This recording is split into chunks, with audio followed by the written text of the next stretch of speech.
नमस्कार, मैं महादेव विद्या मंदिर सीनियर सेकेंडरी स्कूल की तरफ से फिर हाजिर हूँ ऑनलाइन कक्षाओं के अंदर। आज हम कंपनी अकाउंट्स का सेक्शन 2 यानी पार्ट 2 करेंगे और इस पार्ट 2 के अंदर आज के अंदर हम जानेंगे सबसे पहले टाइप्स ऑफ कंपनी के बारे में।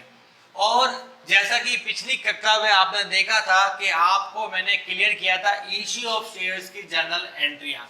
मैंने इश्यू ऑफ शेयर्स के बारे में दो ऑब्जेक्ट बताए थे, एक फॉर कैश और एक अदर देन कैश या फॉर काइंड, उसके बारे में बताया था। आज आपको चर्चा करूंगा टाइप्स ऑफ कंपनी के बारे में, जिसमें मैं आपको बताऊंगा एक होती है ओपीसी 1% कंपनी, एक होती है private limited Pvt LTD company और एक होती है लिमिटेड कंपनी, जिसको हम पब्लिक कंपनी के नाम से भी जानते हैं।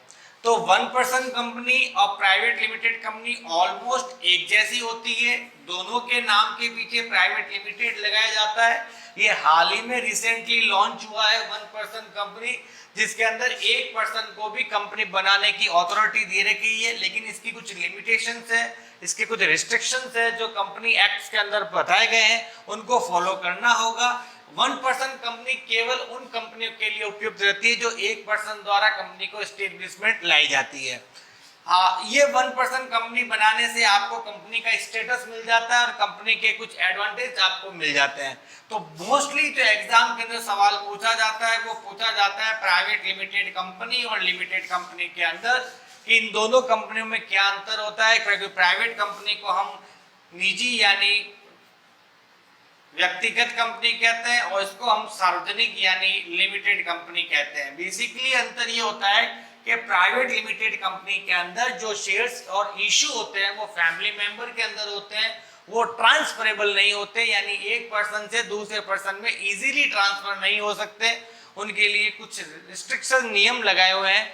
जबकि लिमिटेड कंपनी के शेयर्स ट्रांसफरेबल होते हैं और ये पब्लिक में इश्यूज होते हैं। तो पहला अंतर आपको देखने को मिला कि प्राइवेट लिमिटेड कंपनी के अंदर जो शेयर्स इश्यू होते हैं वो फैमिली मेंबर यानी पर्सनल चुने हुए व्यक्तियों के बीच इश्यू होते हैं और वो व्यक्ति उस शेयर्स को इजीली ट्रांसफर दूसरे व्यक्ति में नहीं कर सकते, जबकि लिमिटेड कंपनी के शेयर्स इजीली ट्रांसफर होते हैं और ये पब्लिक में इश्यूज होते हैं। दूसरा अंतर आपको ये मिलता है कि प्राइवेट लिमिटेड कंपनी के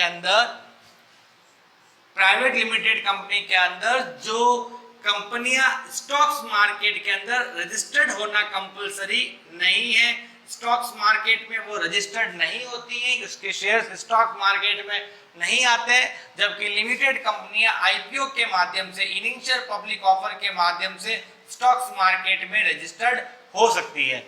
और प्राइवेट लिमिटेड कंपनियों के अंदर जो कैपिटल है ऑथराइज्ड वो मिनिमम आपकी 2 लाख रुपए है, 5 लाख रुपए, जबकि लिमिटेड कंपनी में ऑथराइज्ड कैपिटल मिनिमम 5 लाख रुपए, इसके अंदर 2 लाख, इसके अंदर 5 लाख रुपए। मेंबर्स की भी मैक्सिमम लिमिटेशंस है इसके अंदर। और सबसे बड़ा अंतर ये भी आप लगा सकते हो कि प्राइवेट लिमिटेड कंपनी अपने नाम के पीछे प्राइवेट लिमिटेड सिंबल यूज करेगी, जबकि सार्वजनिक कंपनी आपके नाम के पीछे लिमिटेड शब्द यूज करेगी।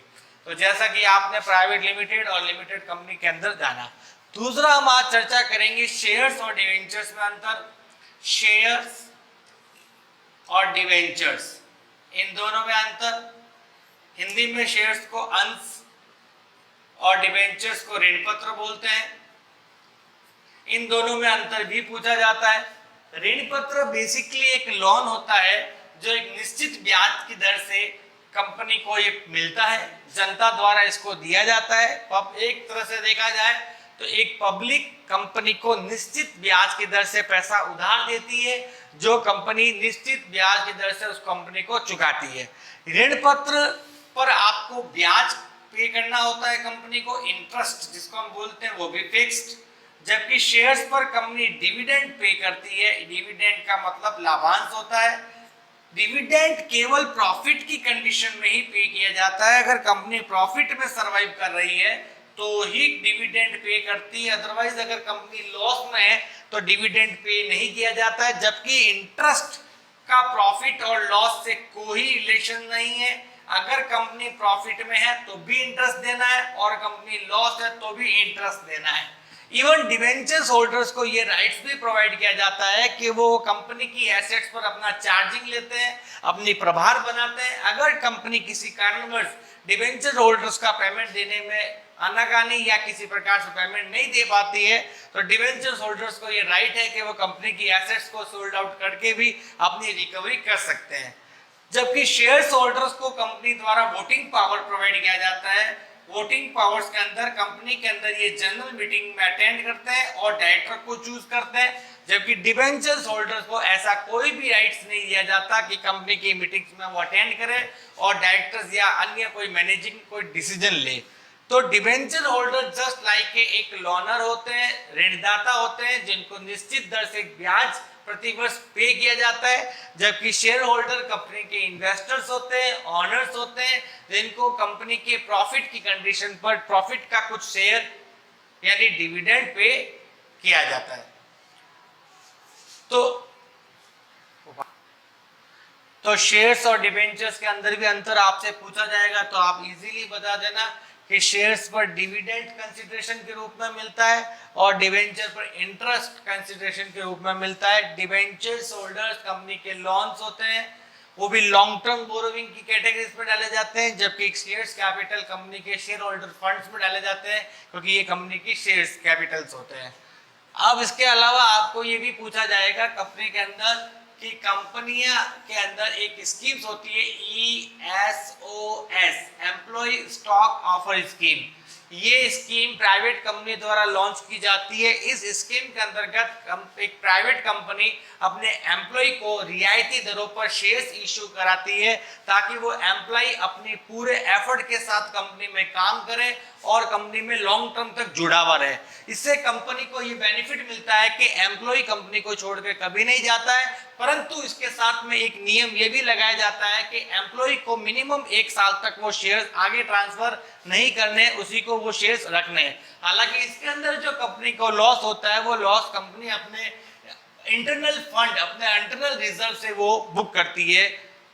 दूसरा एक कंपनी के अंदर पूछा जाएगा issue of right shares. Issue of right shares, issue of right shares के अंदर स्टूडेंट्स को ये बताना है कि कंपनी जब फर्स्ट टाइम शेयर्स को इश्यू करती है और जिन जिन लोगों को वो शेयर्स मिलते हैं उन शेयर होल्डर की कंपनी के ऊपर वोटिंग होती है। इन कंपनी के अंदर इनका वोट होता है, इनका चार्ज होता है। और यानी ये आप समझ लीजिए कि मान लीजिए किसी कंपनी ने फर्स्ट टाइम शेयर इश्यू किए हैं और जिन जिन लोगों को शेयर मिले हैं उन कंपनियों पर कंपनी के ऑनरशिप मिलती है। और जब कंपनी नेक्स्ट टाइम जब शेयर इश्यू करती है और अगर वो इन शेयर होल्डर को ऑफर ना देकर अन्य शेयरों को इश्यू करती है तो कंपनी पहले इनको ऑफर देगी जो पहले से ही कंपनी के शेयर धारक है, और इन ऑफर के अंतर्गत मिलने वाले इन शेयर्स को इश्यू ऑफ राइट शेयर्स कहा जाता है, क्योंकि ये कंपनी के अंदर इनको राइट्स मिलता है कि पहले शेयर्स को बाय करने का अधिकार इन्हीं शेयर होल्डर को है जो शेयर होल्डर पहले कंपनी को ऑलरेडी शेयर परचेज कर चुके हैं। अगर ये शेयर्स परचेज नहीं करते हैं तो कंपनी अन्य किसी शेयर होल्डर को ये शेयर इश्यू करती है। और कंपनी अकाउंट्स के अंदर आपको बताया जाएगा कि कंपनी की जो कैपिटल स्ट्रक्चर है वो इस तरह से रहेगी। कैपिटल स्ट्रक्चर, कैपिटल स्ट्रक्चर का मतलब पूंजी की संरचना है जिसके अंदर आपको authorised capital, issued capital, subscribe capital, paid up capital और कॉल्ड अप कैपिटल और रिजर्व कैपिटल, इन कैपिटलों के कुछ बारे में बताया जाएगा। ऑथराइज्ड कैपिटल बेसिकली वो कैपिटल है जो कंपनी जब स्टार्ट होती है, कंपनी का समामेलन होता है तो एक कंपनी की पूंजी तैयार की जाती है जिससे ज्यादा वो पब्लिक में इश्यू नहीं कर सकती है, उसको ऑथराइज्ड कैपिटल कहते हैं। इसको पार्षद सीमा नियम वाली पूंजी भी कहते हैं। उसके बाद इश्यूड कैपिटल है। इश्यूड कैपिटल ऑथराइज्ड कैपिटल का वो भाग है जो पब्लिक में इश्यू किया जाता है, पब्लिक में जारी किया जाता है। और सब्सक्राइब कैपिटल वो कैपिटल होती है जो पब्लिक द्वारा कंपनी को सब्सक्राइब की जाती है कि इतने हम कैपिटल को एक्सेप्ट करेंगे। और उसके बाद पेडअप, एक्चुअली में पेडअप कैपिटल ही मेन कैपिटल होती है जो बैलेंस शीट के अंदर शो की जाती है। ये वो पैसा है जो पब्लिक द्वारा कंपनी को चुकाया जाता है। कॉल्ड अप कैपिटल वो पैसा होता है जो कंपनी धीरे धीरे किस्तों में पब्लिक से पैसा मांगती है, और रिजर्व कैपिटल वो कैपिटल होती है जो कंपनी समापन की स्थिति में आप निर्गमित करती है। ये कैपिटल कंपनी उस समय काम में लेती है जब कंपनी की वाइंडिंग अप की सिचुएशन हो तो कंपनी इसको इशू करती है। तो जैसा कि आज आपने जाना कि आपने सबसे पहले प्राइवेट लिमिटेड कंपनी और लिमिटेड कंपनी में अंतर देखा, यानी निजी कंपनी और सार्वजनिक कंपनी में क्या अंतर है। उसके बाद आपने शेयर्स और डिवेंचर्स में अंतर देखा कि अंश और ऋण पत्र में क्या अंतर है। उसके बाद आपने कंपनी की एम्प्लॉय स्टॉक ऑफर स्कीम देखी, उसके बाद इश्यू ऑफ राइट शेयर्स देखा, और आपने लास्ट के अंदर देखा कि कंपनी की कैपिटल के स्ट्रक्चर्स होते हैं, authorised capital, issued capital, subscribe capital, paid up capital, called up capital और रिजर्व कैपिटल, और इनके बारे में बेसिक जाना।